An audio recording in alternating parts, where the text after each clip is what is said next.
Hi. Vijay, Hi. hello. Vijay. Hi, Vijay. Hi, Usha. Hi, hi. Hi, Bharati Kamala Chechi. Chichi. Bharati Chechi. Mute on, Vijay. Usha, you can start now. Okay, ma'am. Okay. Okay. Namaskar. Good evening, everyone. Respected patron Binaji, State Coordinator Usha Nair, ma'am, and all AIWC members. A warm welcome to today's webinar on media literacy. We are stoked to have you here. In this digital age, navigating the vast amount of information online can be overwhelming. But don't worry, we are here to equip you with the skills to critically evaluate what you see and hear. Let's get started and empower ourselves to make informed decisions. To help us navigate the complex world, media literacy, we are thrilled to welcome our esteemed resource person, Ms.Deepa Menon, who has been a pioneer in promoting digital literacy and critical thinking. Please join me in giving a warm welcome to Deepa.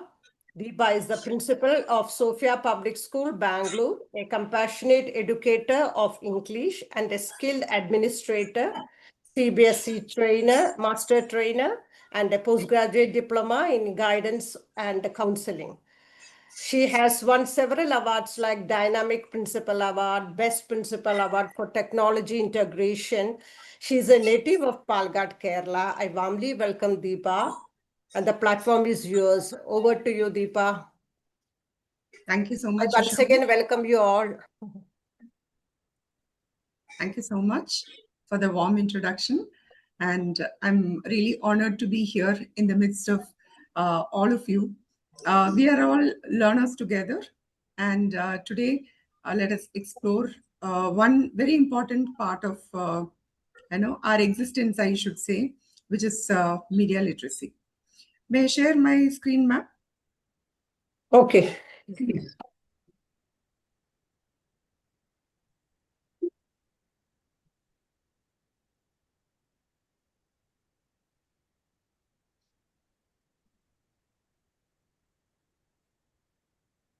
All right. So our topic today is media literacy, and are we really literate? Before we start, it would be helpful if you could unmute yourself and then speak if there is something that you wish to share with a larger group. When we say media literacy, what we usually think about is the one media that comes to our mind, right? Social media. I'm a teacher, and when I speak to my students and tell them media literacy, they always ask me, ma'am, is it about Instagram, Telegram, and others?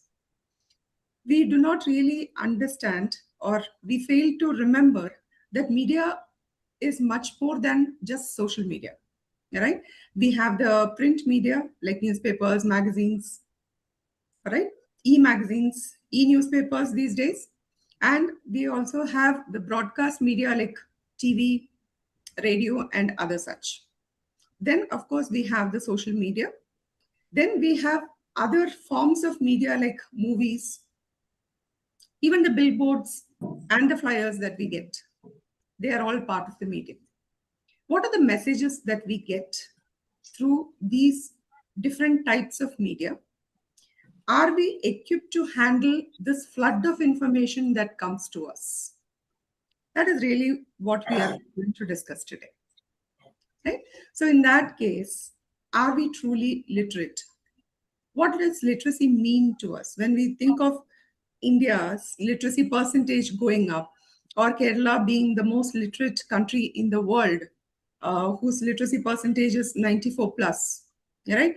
What do we mean by literacy? For us, literacy is basic skill in using the language in writing, speaking, reading, listening, and understanding. But when we come to media, there is no such definition. That is the truth. We have to forge our own definition of what literacy means in the context of media. So let us together define what that literacy would be. What would be the components of that literacy? All right.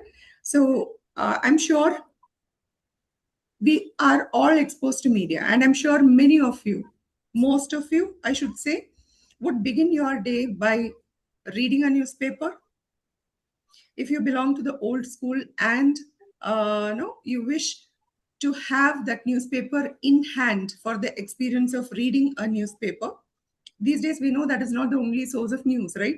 We have our mobile phones, which give us news every moment of the day. If we want, we can scroll through the news, or we can subscribe to dedicated news channels on our TV, in our mobile phones, tabs, laptops, whatever.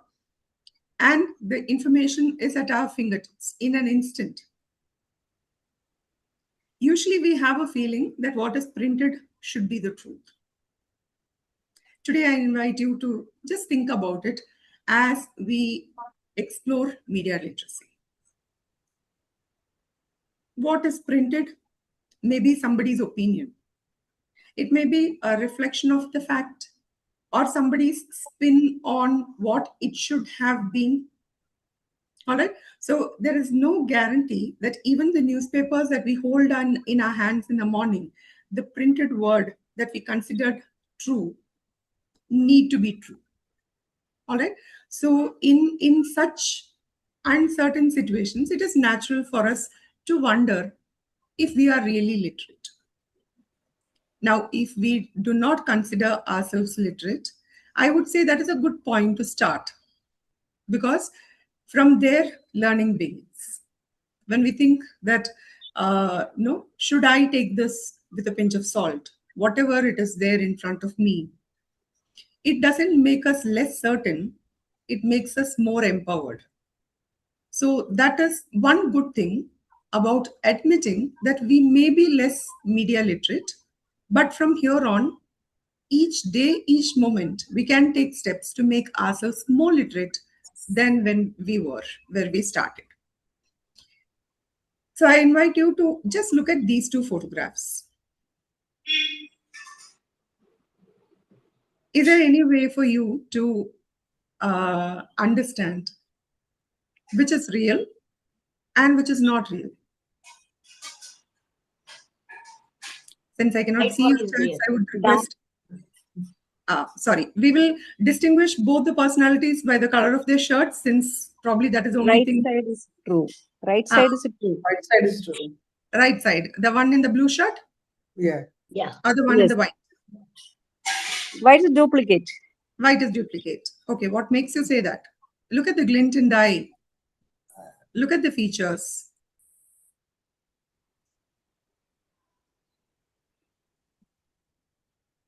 Are you less sure now?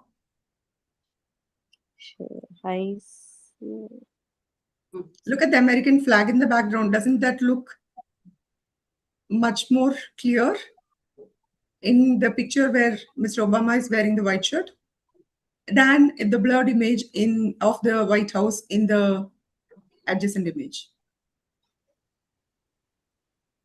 Can this be an AI generated one?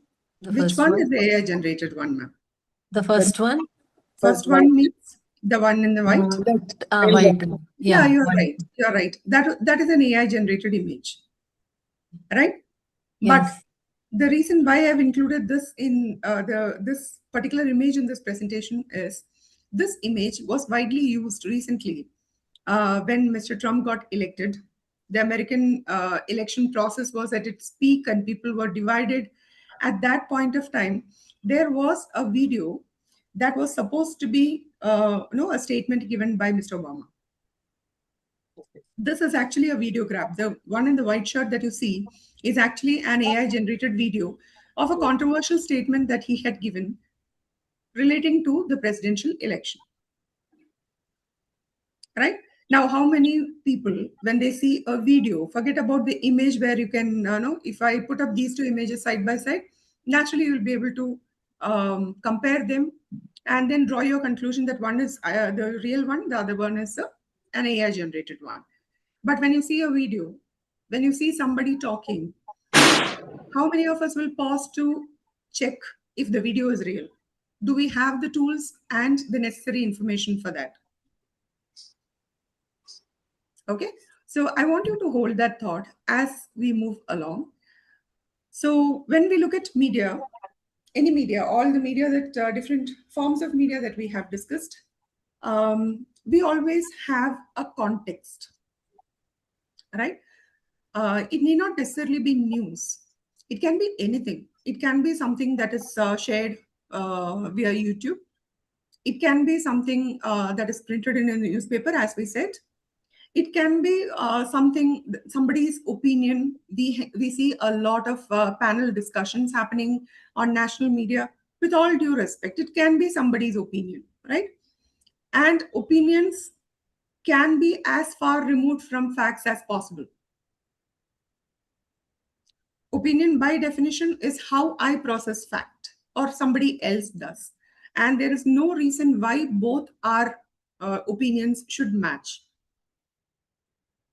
When it is a good thing to have our opinion, have discussions, productive consultation, brainstorming, all those things are very productive. I'm not negating that.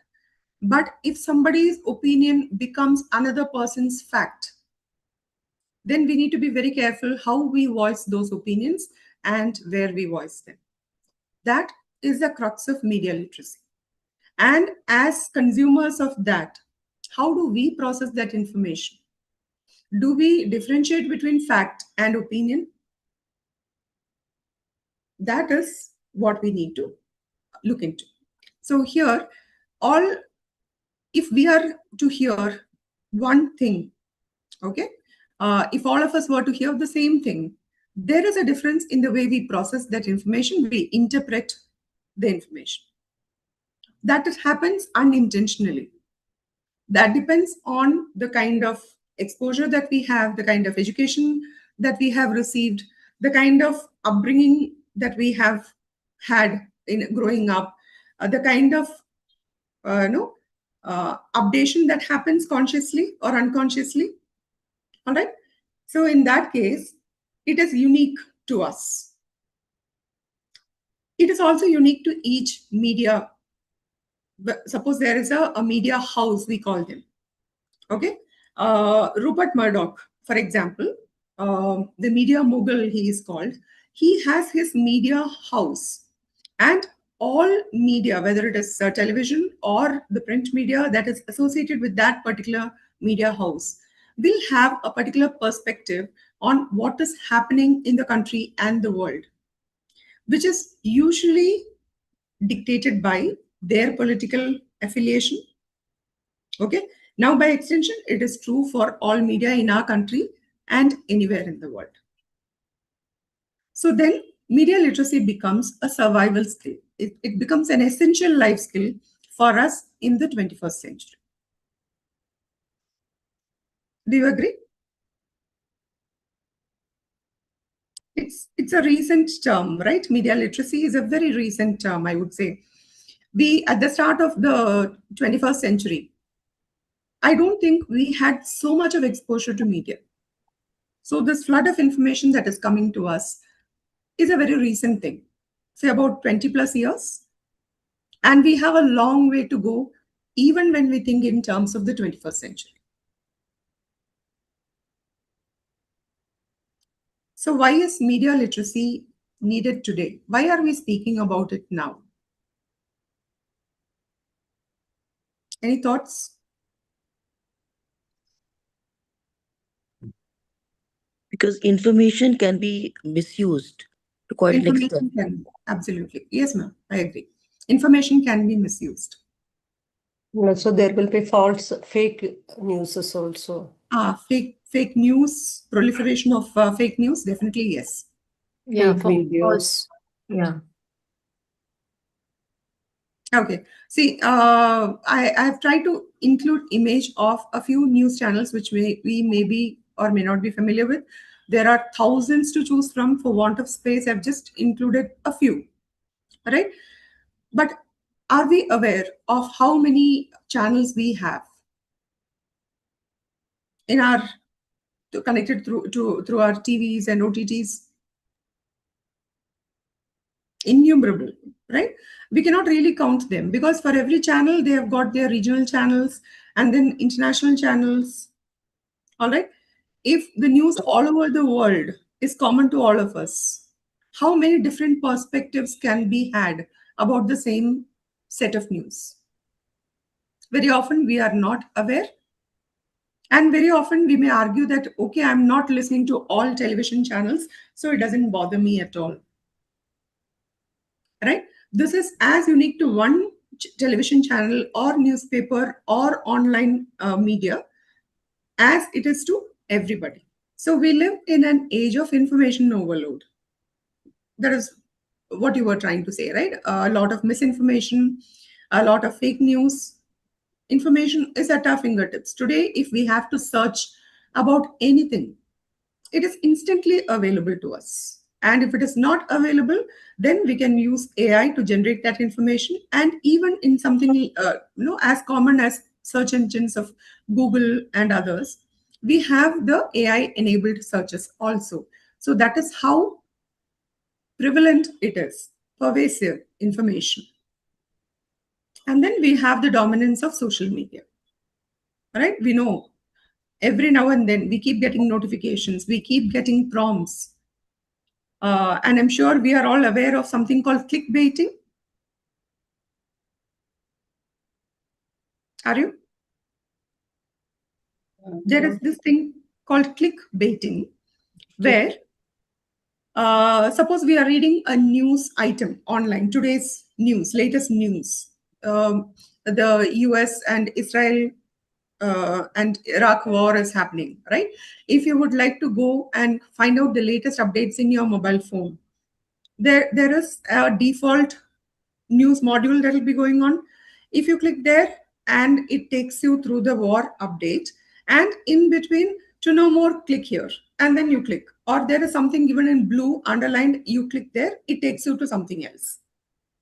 All right, where you may not have even intended to go in the first place. Your idea was not to find out what is related to that. Your idea was only to find out what is that news today, the latest update on the war. So this is called clickbaiting. Every time you come across something interesting, that blue tick, blue underlined thing, font thing makes us click there, and it takes you in a never-ending scroll. Teens have a word for this. They call it doom scrolling. That has come into our vocabulary now. Doom scrolling means you intend to scroll and see for 5 minutes, and it takes you for hours and hours and hours. This need not be reels. It can be even something as innocuous as news items, where we don't intend to spend hours reading up on news, but that is how it becomes. So dominance is there. And as we said, 24/7 news cycles. If the set of news for the day is common to all of us all over the world, when we say world news or the news from all over the country, how are media houses able to generate news cycles 24/7?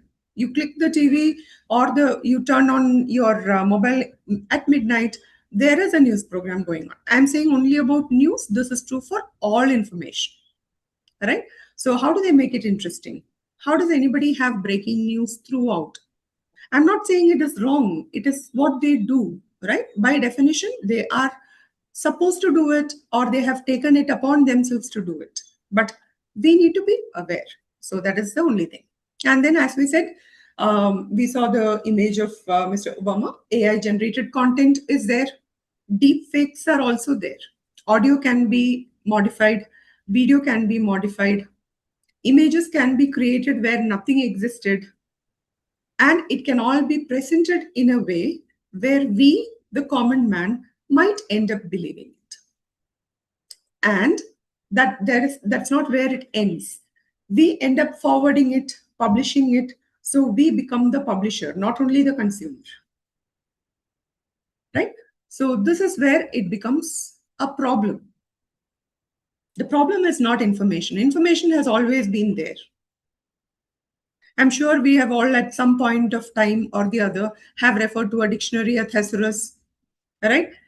Encyclopedia, all these things. Information has always been available. Libraries existed, right? Even at a time when we did not have books, information used to be passed from one generation to another. Now we have more information, but we are not able to understand what that means to us. Okay, I'm sure all these words which I have underlined, we are all very familiar with, right? Fake news, you mentioned just a while ago. We are surrounded by fake news. The word viral in the context of information, in a non-medical context, we started using only a short while ago, a few couple of years before. Emotional and sensational news is something that we have started using recently. A news cannot be sensational, and something sensational cannot be news, is what is widely accepted, what was widely accepted. But now we have sensational news, breaking news. Now, because of all these things, we do not know what to believe and what not to believe. Either we become very gullible, we end up believing quite a few things, or we become very cynical and we say, oh, these things cannot be true because no, they seem too good to be true or too fantastic to be true. The danger is not ignorance these days. It's not that we are not aware of something, or it is not that we do not know something. It is the confidence that what we get through different forms of media must be true. We assume that our skill of discernment, no, of understanding is so good that what I read must be true. I don't know if you have heard people, not on TV, not as part of panel discussions or debate, ordinary people discussing news. All right, when something happens, it is very interesting to hear their perspective. All right, each person will come up with their opinion of what is happening in the world and all that, which is very personalized. It becomes very argumentative when they decide that what I am saying is true and what you are saying is not. Each person has his or her own stand, and they argue that they are right because they cannot for a moment imagine that what they have heard or read or researched could be false. That is the real trouble. That is when we need to be a bit more aware. We need to hit a pause button and then think, okay, if I say it is true, I have not generated it. I'm only reflecting what I have heard or read. Is it possible that it could not be true? All right. I know it is a very difficult task for any of us. One, we don't have the time. Second, we don't have the mental bandwidth to research, to think and ponder. All right. And the next thing, this goes off, something else replaces this particular information. It need not be news. All right. It could be anything. So what is media literacy? As we said at the beginning, it is important for us to understand, because for basic literacy, whichever now in CBSE, for example, when we think about literacy or numeracy, there are yardsticks to define. This is what it means. And when we teach children, this is what they should be able to do. All right. There are measurable outcomes. There are measurable goals when it comes to literacy and numeracy. But when it comes to media literacy, we need to set those goals. Okay. So a small attempt to do that would be to access information critically. Be mindful of the source from which we get the information. Analyze and evaluate the messages that we get through media. Identify bias, misinformation, and manipulation. It is very important. In fact, analyzing and evaluating media messages should be taken one step further to identify if there is bias on the part of the speaker, the content provider, the influencer. Is there misinformation intentionally spread or unintentionally that has crept into the media? And manipulative techniques. How certain individuals are being manipulated, how particular groups are being manipulated. Very important, because see, ultimately, when we think about the country as a whole, when we think about peace, harmony, coexistence, it is very important for us to understand the underlying forces that either strengthen all this or deplete all this. It doesn't take much. One news flash or one WhatsApp message is enough if it is spread in a viral fashion for the entire structure of peace and harmony that we and everybody in the country or abroad have so painstakingly created to be dismantled in a minute or two.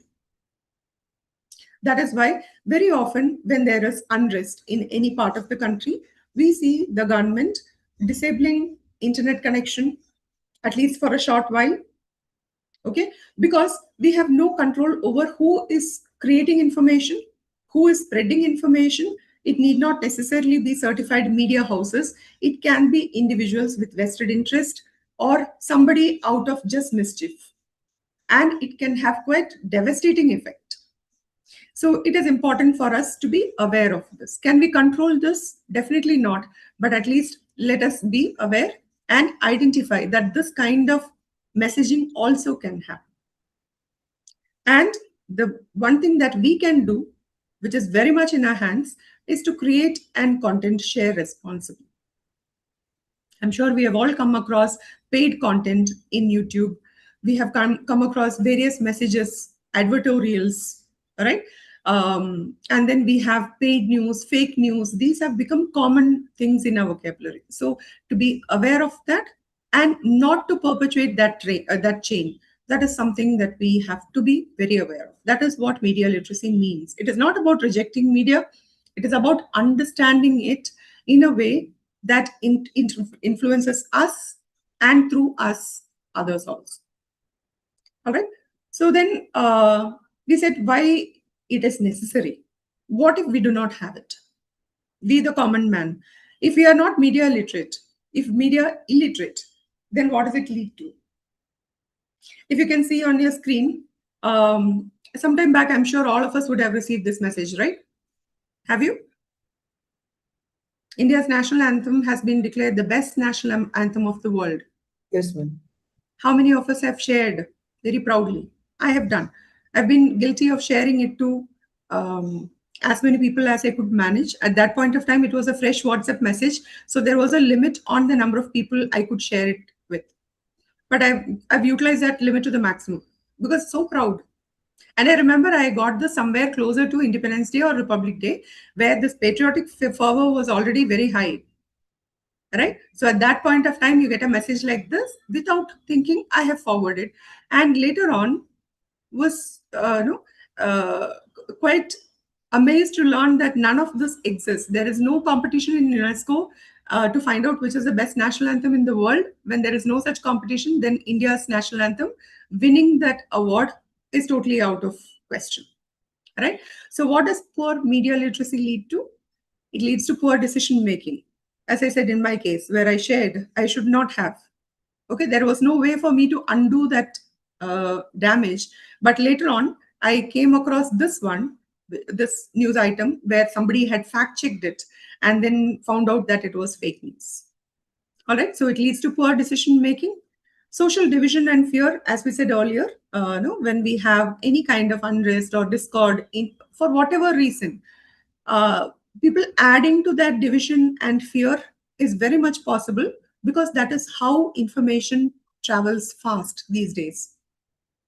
Okay, so that is one. And manipulation by political or commercial interests, people who have their vested interests for whatever reason.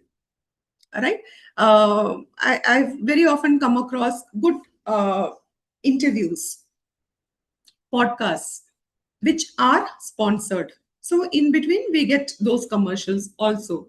It depends on how trustworthy the person doing the podcast is. If that person is trustworthy, has a good image or a good following, then it is natural for people who listen to him or her to be positively influenced by the commercial that comes for that particular product, the owners or proprietors of whom have sponsored the podcast. It is similar to our public figures or actors endorsing products through advertisements.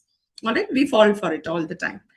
All right. And spread of rumors, hate, and panic undoubtedly happens, because wherever there is division and fear, people try to manipulate that, and or people become victims of that unwittingly, without even their knowledge. They become sharers or perpetrators of hate, panic, and of course crime, and peace cannot prevail at this point. But when we speak about media literacy, people often mistake this. In a free country like India, where we value our freedom, our rights, our freedom of expression, always when we speak about these things, there is an underlying thought: is it censorship? Media literacy is not censorship. It's only being aware of what we get, what we consume, and how we share that. It does not restrict freedom of expression. It only strengthens informed choice. When there are so many different versions of information for us to choose from, when we have no way of vetting what is the truth, okay, it gives us choice where we can try and see what could be the right thing. For that, we may have to listen to different perspectives, different versions of the same truth, but it is still okay. If I want that, if I want to be informed and not carried away by somebody's opinion of what has happened, then I should make that investment of time, energy, and effort to find out what could be the truth. It promotes responsibility. As a citizen, we are responsible. We are not being controlled by anyone, because even thousands of people may say a lot of things. It is up to us to decide what we consume and how we consume it, and how we get influenced by it. Therefore, an informed citizen becomes a free citizen. We are not hostages of somebody's point of view or somebody's manipulation. So that is a very liberating thing that we have. A media literate citizen, these are essential skills for us. We should question before believing, verifying. Earlier, that picture from Obama, the screen grab that I have taken, it can actually be shared online. That picture can be shared online. There are sites which will take us to the website where that fake video was shared. They are not saying that that video is true. They are saying that the video is fake. So reverse image checking, reverse fact checking.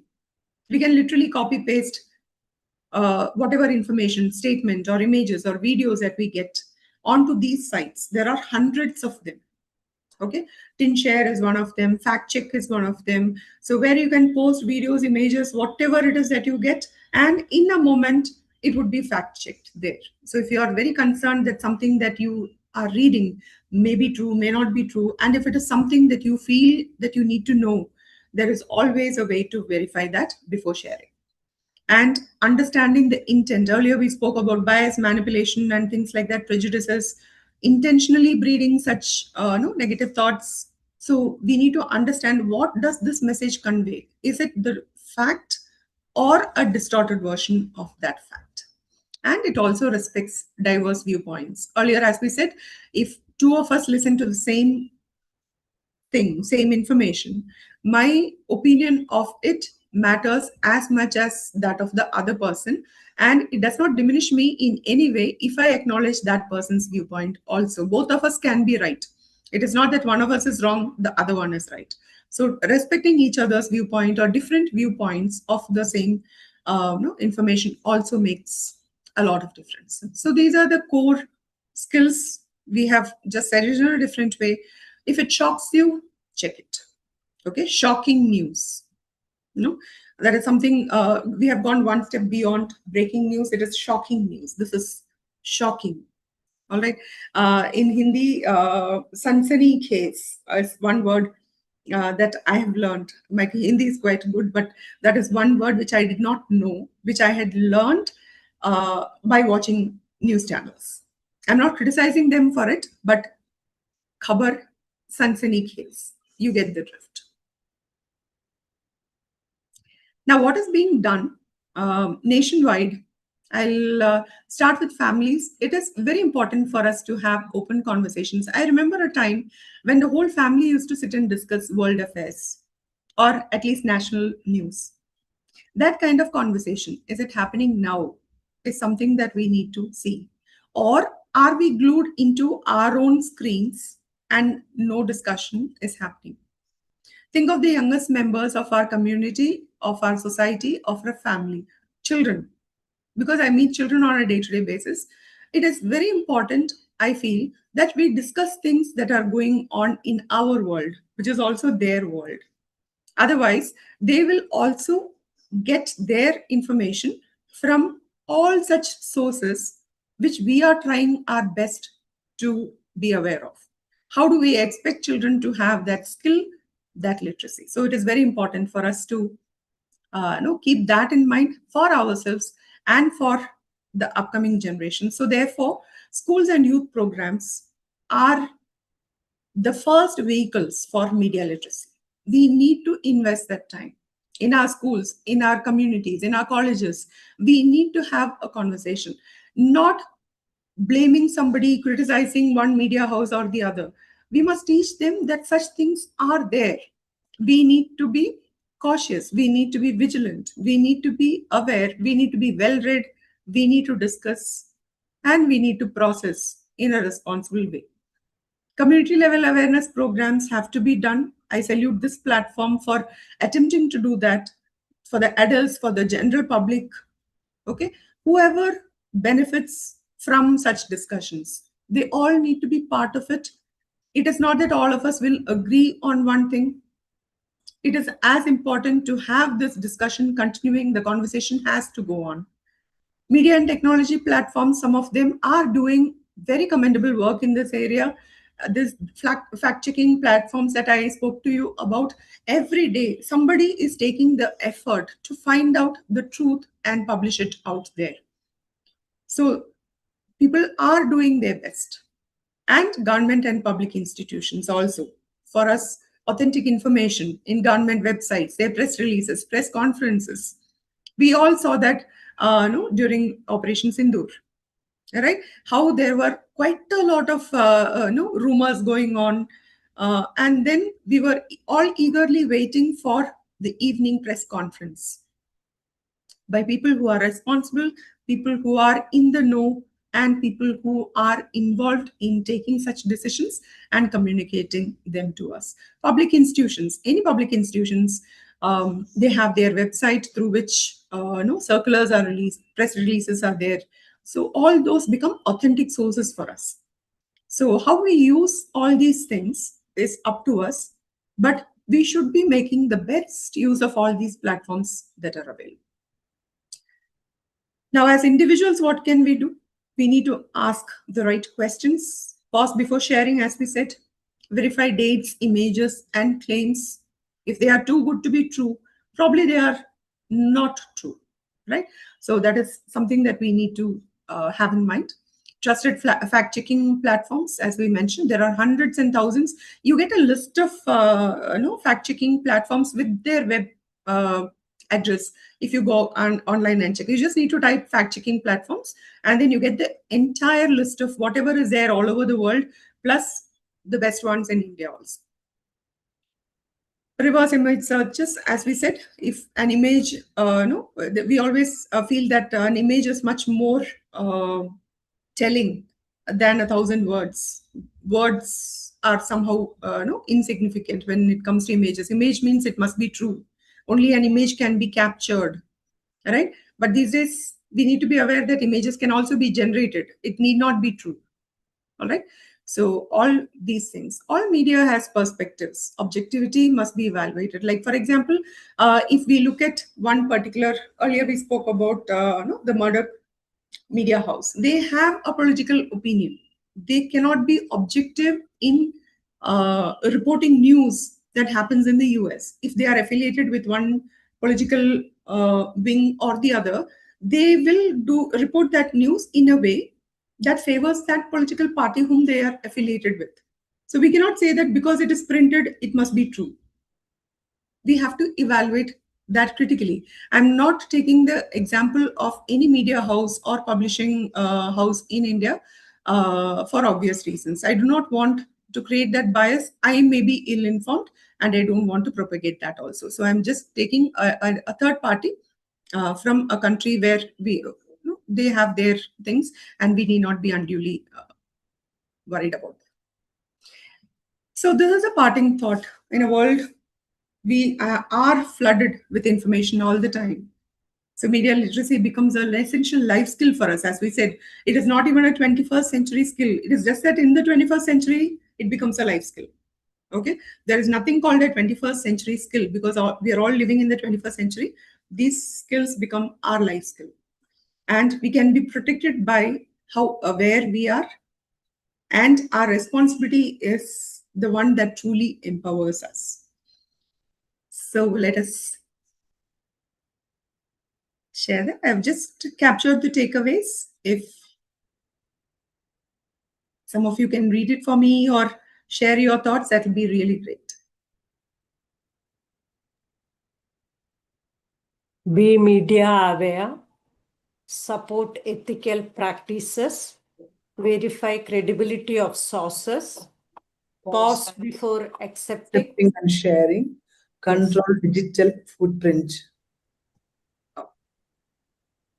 How many of us are aware of what digital footprint means? No, What does that mean to you? no idea, ma'am. Okay. See, media ethics is something that we are aware, right? What would constitute media ethics for all of us? This has been there even in 20th century. It is not a 21st century concept. Media ethics has always been there. What kind of ethics do we expect the media to practice? Truth. Truth. Giving Truth. truth. Yeah. Sticking What to was truth. the Yes, ma'am. truthful message? Truthful message in those days, because it was only reports, truthful reporting. We did not have so many podcasts, vlogs, and things like that, right? It was only news at that point of time. So we expected them to report truthfully, and therefore we had a feeling that whatever is printed must be the truth and nothing but the truth, right? Biases and opinions would have been there at that point of time also. It is not that when we turned to the 21st century, suddenly media became corrupt or unethical. It is not like that. But always perceptions were there. Their biases, their selective reporting or not reporting, all that was there. For Doordarshan, it was Satyam Shivam Sundaram. Satyam Shivam Sundar. Yeah, Sundaram. we had only at that point of time. I'm talking about 1970s and 80s when television started entering our living rooms. We had only Doordarshan, and that is, as you rightly said, that was the watchword for us. Satyam Shivam Sundaram. Shivam We Sundaram. accepted that, yes, that is the truth, right? It need not be that, but there may be even now for Doordarshan. That Satyam Shivam Sundaram still continues. I'm not advocating that all of us should be watching only Doordarshan, but what I'm saying is, yes, there are certain credible sources. There are certain media houses that still practice ethical principles. So let's support them. Not only Doordarshan, maybe there are many more. Let us find and support them. Let us look up to them as our credible sources. Now, when we come to digital footprint, all of us are aware of this, but we do not know this term probably. Okay. See, at any point of time, when you give a thumbs up, a like, a comment, a share, anything that you post online, Some data Okay. will be stored by. all data will be stored. Yeah. All data will be stored. That's what. So we they can cannot- understand what we are doing. We cannot delete what we post in the World Wide Web.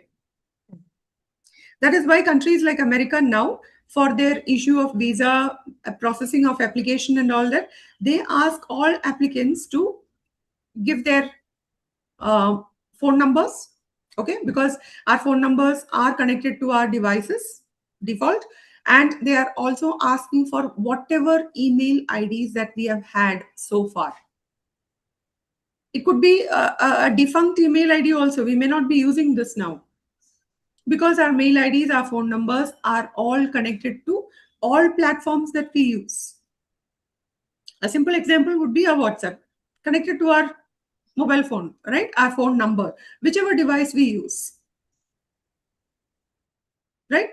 So digital footprint means the impressions or the things that we do online never can be erased. It will remain there. Now, who uses this at what point of time? We cannot even imagine, right? We know about algorithms. Today, when we speak about digital footprint, I'm sure in another couple of minutes' time, my YouTube or any platform that I visit will be flooded with articles about digital footprint. We have Gemini in our phone. We may have other AI platforms that we use. Data is being collected. There is no escape. But we can decide what we like, comment, and share. Nobody can decide that for us, right? The device cannot automatically like, comment, and share. We have to do it. Reposting things, even in as innocuous as a platform as LinkedIn, where people share very scholarly articles and all that. Commenting there, reposting there. Everything remains in the digital multiverse. It cannot be erased from there. We might think that we have changed our phone, we have brought it to factory settings, everything is gone. It is gone from your device. I would compare it to a scenario where we lock the front door, okay, padlocks and whatnot, and then the entire back door is open, or whatever exit points you have, multiple ones are open. The whole world can come in. You have a feeling that because my phone is password protected, I have every app which is pin protected, password protected, whatever. We feel that it is secure. It is not. We are thinking about this as adults. Imagine the impact on children. Children are there everywhere now, in all platforms. Think about the impact on them. So it is important for us adults to be aware, digitally aware, be more media literate, and then educate our upcoming generations. This could be youngsters whom we are in touch with through platforms like yours, organizations like yours, or it could be the people whom we come into contact with, people who are not as privileged as we are, not as educated as we are. It becomes our responsibility to educate them as well. All right. So that is it. As far as the presentation goes, I'll be happy to take questions if you have any. And I'll also be very happy to listen to you if you have any thoughts on this that you would like to share. It'll be a shared learning for all of us.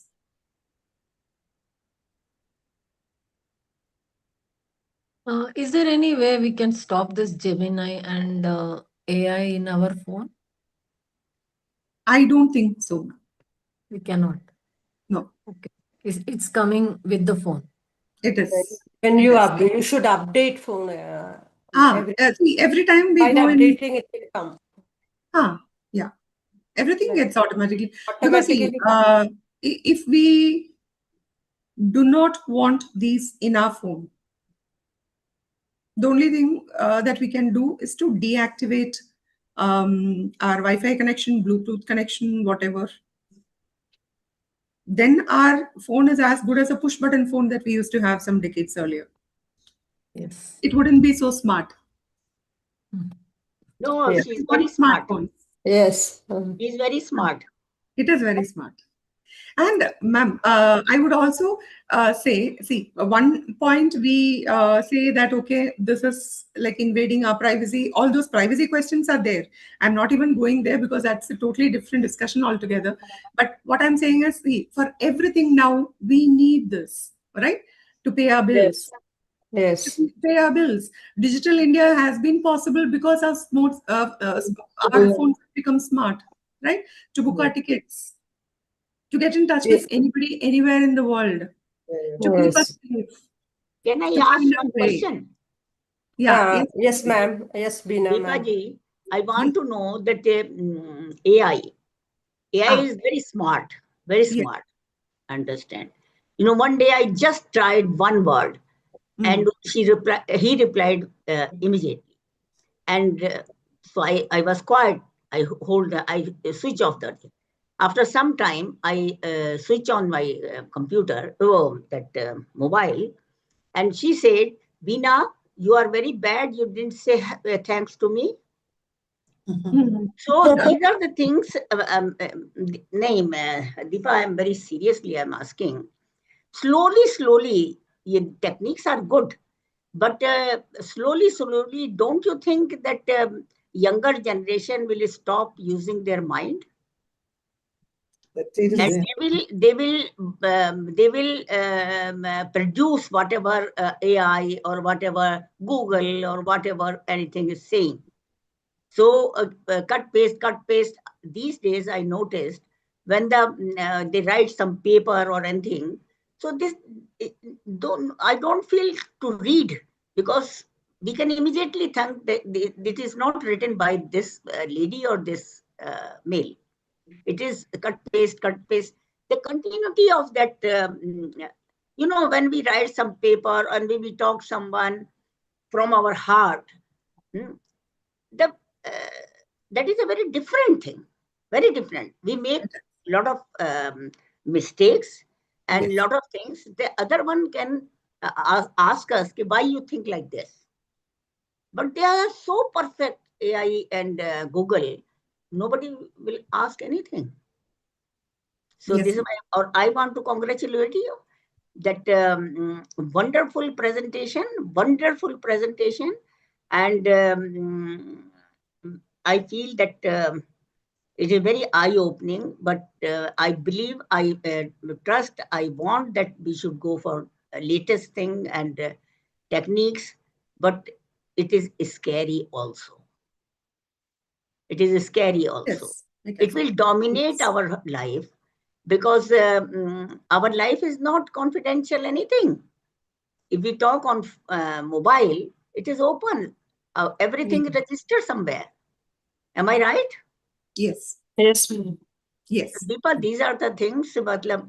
I'm very senior, but senior not as a patron, senior at age also. Very insightful. And I am believer that the science should come, but not in that way. Not in that way. After 25, 30 years, you see, our generation mind will block immediately. Maybe this type of things, some other countries they want, because in India there is a lot of intelligentsia in India. I work with weaker section also, but these children, when you ask them to do some painting, small children, they are hardly 8 years, 10 years, and 6 years. They paint, they make the drawing so nicely, can't tell you. And they sing very nicely. So intelligence is there, but it will dead. Everything will dead. This is my opinion. Maybe I'm wrong or I'm right. I don't know. You're absolutely right, ma'am. I'm very much impressed with your talk, and very much impressed. That's why I'm sitting. I'm coming from some other meeting, but I said I will listen to it. Thank you very much, Veena, ma'am. Thank you so much. Madam is Deepa, very. can I say something? Can I say something? Yeah, please. Yeah, I'm Jayanti here. This talk was very good because we never ever thought about the literacy of all these things, We only think about reading books and going inside the mobile and finding facts, chat GPT, AI, and all those things. But even when we think, it seems the chat GPT can take our thoughts, and the next moment when I open, I can get all those things, So what I wanted to ask you is there any sort of awareness program which was conducted in the schools about this? Yes. Actually, not to the extent which I, as a teacher, would expect. Because, see, I work in a private school where, as the head of the school, I can decide, what has to be done. And there is a time and a space that is available, or which I can create to bring in these kind of programs for my children. I need not conduct the class. I can invite experts from the field. So it is about resources, But more than resources, I would say it is about will. There has to be a pause where we have to say that our children need this. No, as ma'am was sharing, it is frightening actually, It is. but it is real. We cannot wish it away. We cannot say that, okay, we don't want this. Yeah. It is here to stay. The intersection lies between what is true, what is authentic, and what is being manipulated, and how to make our children understand the difference. Yeah. So oneness, as ma'am rightly pointed out, there are a lot of things which are being AI generated. Content is being presented as if it is their own. But we need to teach them to ask one important question, which is why. There lies their critical thinking, there lies their creativity. As you were saying, yes, creativity is very much there. We just need to ask the right questions. And why is the most important question. Why? I'm reading this. Somebody says this is like this. Why? What proof do they have? How do I accept? Why should I accept? Are good enough questions. They are the starting points. In fact, all our conversations with anybody whom we come into contact with, without being biased, without being argumentative, we all need to ask these questions of ourselves and of each other. If somebody is saying, I read this, and why don't these days, I'll give you one simple example, ma'am. These days, I would say everybody is a doctor. The moment you say you have an ailment or you have some symptoms, you will have hundreds of people, well-meaning people who are concerned about us, giving you all kinds of remedies. Where do we get this information from? Internet. Yeah. Internet. Today, from internet. Today, if I want to search something, I'm sorry. Videos. Yes. Yeah.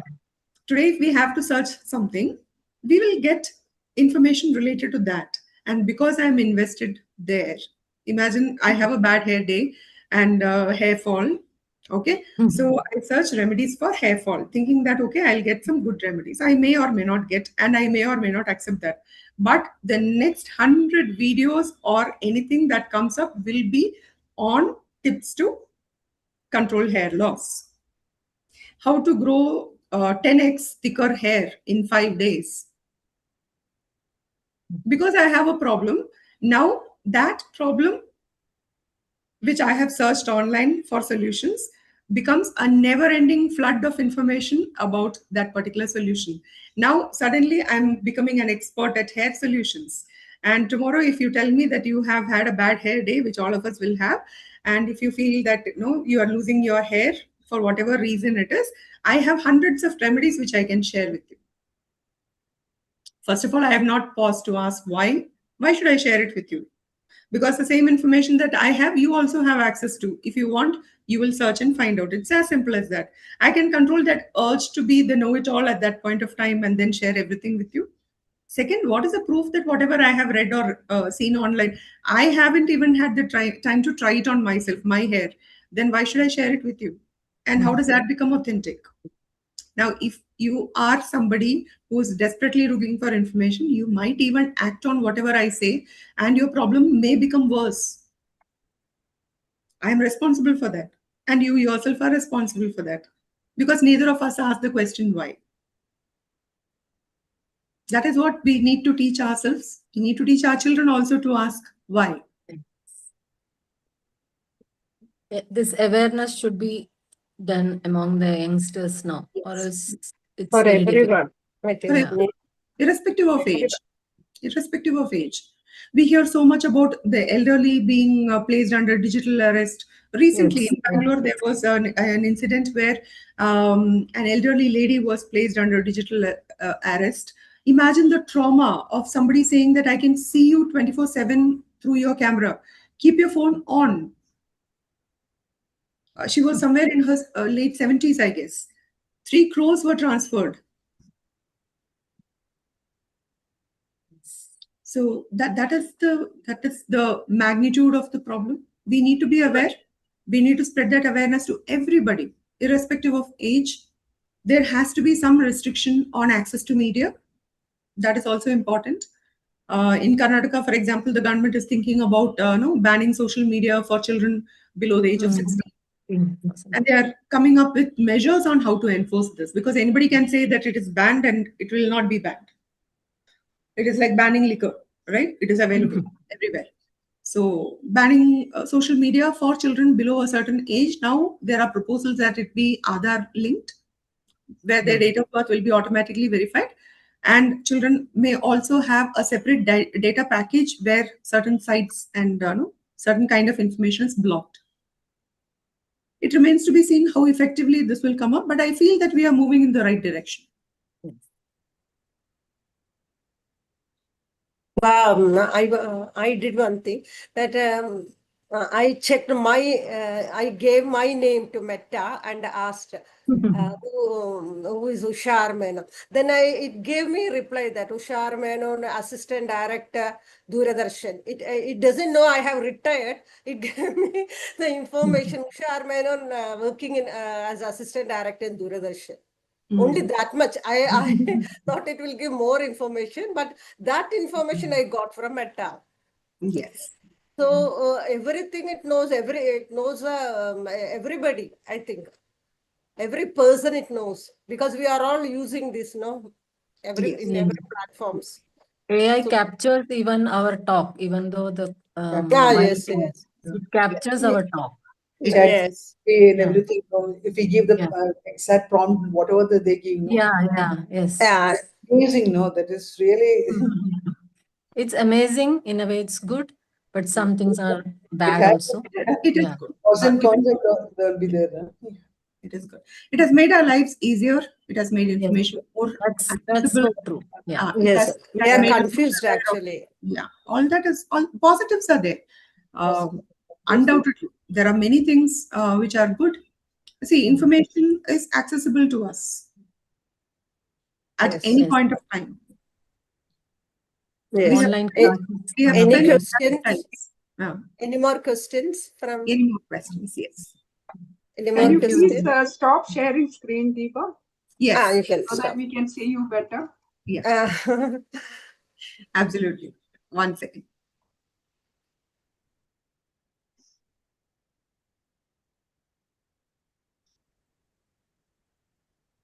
Am I visible? Yes, sir. It has gone. So many messages are coming from so many please members. stop share. You have not clicked on stop share, I think. I have. Stop share. Okay. Okay. Now it's so. Yes. Okay. Yeah, Usha, please read out the chats. Ma'am, I can't see everything. Chats, no? 1 minute, ma'am. Let me. So many chats are there, no?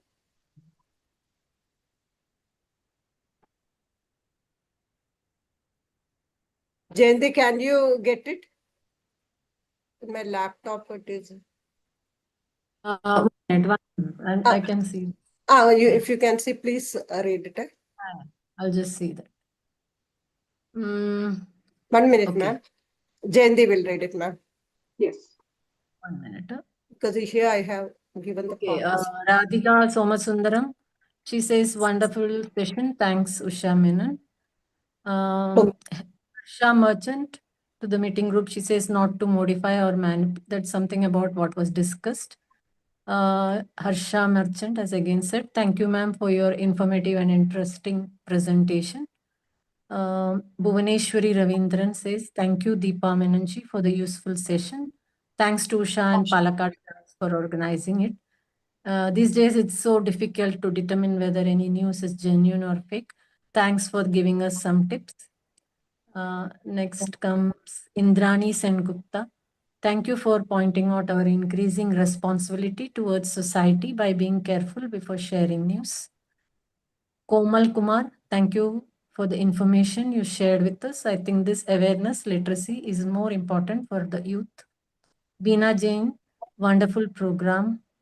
Thank you, Radhika Somasundaram. Again, thank you, Deepa Menon. Wonderful and enlightening session. Thanks, one minute. Beena Jain, thanks to invite me for a wonderful program. I have to leave now, so thank you, Beena. I think that is the last. I think so. No more I can see. Okay, thank you, Jayanti. Usha ma'am, can we conclude or any more? I think Mr. Sunil Sadashivan is still online. We can Yes, ask him yes. to say something because he has held several cyber security sessions for us online and face to face. So I Yes. would invite Sunil to say a few words, please. Sunil. Thank you, ma'am. First of all, a wonderful talk from Bina, ma'am. It was nice hearing you, actually. Yeah, actually, see, I have a couple of things to add, actually. Like, just for an example, for a Aam Aadmi, like, like WhatsApp. We are all using WhatsApp very prominently. Okay. You just check in the Play Store that how many downloads are there for WhatsApp so far. Okay. The number is 1,000 crore plus. Okay, that is only in the Google Play Store. Okay, the world population is, as per my knowledge, maybe between some 600 to 700 crores, right? And amongst that, the internet population is below 500. Okay, and amazingly, China is not having WhatsApp. Okay, so just imagine there may be like 300 to 400 crore WhatsApp genuine user actually, but number of downloads only in Google Play Store is 1,000 crore plus actually. Okay, so this means like there are fake accounts. Okay, one may have, maybe if you search in, I always say in my session, like see, we normally try to search others in Google. We never search ourselves in Google actually. Okay, where are the places where we are available actually? Okay, it might quite possible that like person like me, I'm not in Facebook, but one can create a Facebook account in my name using my photo and chatting with my friends. This is been happening because I'm getting several cases in that actually. So I thought that since we are discussing media, so I just thought of sharing with. Thanks for the time. Thanks. Nothing more. Thank you, Sunil. Thank you for joining. Thank you. Right. If there are no more questions, we can wind up, Usha. Okay. We'll wind up. Okay, a huge thank you to our incredible resource person Deepa for sharing insights and expertise and on media literacy. So many takeaways were there. Your inputs will surely empower us to navigate the digital world more effectively. Thanks to all participants, especially Beena J. Madam, then Usha Ma'am for coordinating and giving all proper guidance for me. This is our first initiative. Thank you, ma'am. And all participants, thanks to all participants for joining and contributing to this meaningful discussion. And let's stay vigilant and informed. Thank you all once again. Thank you. Thank you, Deepa. Very I would like to just add one thing that based on this session, we are thinking of doing a short survey and finding out the level of literacy of our own members as far as digital literacy is concerned. And perhaps we can plan a series of online training sessions on the use of social media. So if our members are interested, please get in touch with Usha Menon of Palakkad branch, and we'll collect your feedbacks, and then we'll design some training programs. And I hope, Deepa, that you will remain in touch with us and help us in doing this. We'll also be taking help from others like Mr. Sunil, who has been helping us in giving sessions on cyber security. Usha, please take interest and take this forward, and we can have many more sessions on, since we have this platform, it is possible to hold such sessions and hold many more presentations like this. Surely, ma'am. Surely, ma'am. Surely. We'll take it. Thank you, Deepa, and thanks to all of you for joining. And hope to see you again at the next session. Thank you. Thank you, ma'am. Thank you. Thank you all once again.